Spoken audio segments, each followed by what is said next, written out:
Hi guys, Mike here again. Pastor Steve Graham preached an awesome message on the series we're doing at church about our house, God's house, and he talked about just turning up and seeing what God can do. So in Luke chapter 1, we've got the story of Zacharias and Elizabeth, John the Baptist's parents, and you just got to remember in that time the word of God, there had been no prophetic word for the nation of Israel in over 400 years. And the last thing was about Elijah. But then we see that we've got Zacharias, and his name means Jehovah has remembered, and Elizabeth means God is my oath. Now they were a godly couple, and they belonged to the princely line of Aaron. They were descendants of Aaron all the way back.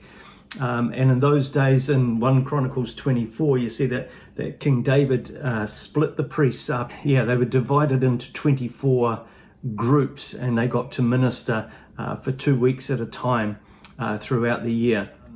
And Zacharias, on this particular occasion, he is chosen by Lot to minister the incense at the altar. Incense stands for the prayers of the people. Outside the door, the whole thousands of men and women were gathered, and they were worshiping God. They were singing his praises. But on the inside the temple, there's Zacharias, and he's bringing the incense to the Lord. The chances of him getting that job, it's a once in a lifetime job, and he got it. And the moment that he's standing there, God speaks not to the nation, but he speaks to him, and he says, Zacharias, I've heard your prayer. Well, it's actually the angel Gabriel, but I've heard your prayer.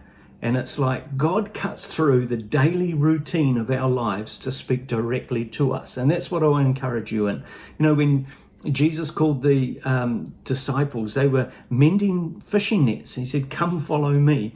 We see in the lives of people like Moses and David, you know, caring for sheep on the backside of nowhere. Gideon was threshing wheat. Like I said, Peter and those guys were mending nets. You know, you can't steer a car when it isn't moving. It's got to be moving. So here's the word of encouragement for you. Like Zacharias, God can speak to your need as you go about your daily routines. Getting up, reading the Bible in the morning. He spoke to me this morning, this word, just as I read it in my daily devotional.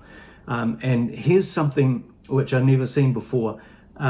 From Aaron all the way to Zacharias, he was in a line of priests, and he is now promised a son, but that son is never going to be a priest. Instead, he is the prophet. He is the Elijah who was promised to come. And better than that, he got to be the forerunner to announce the Messiah. How good is that? I pray that God will answer your prayers today. Bless you heaps. Bye.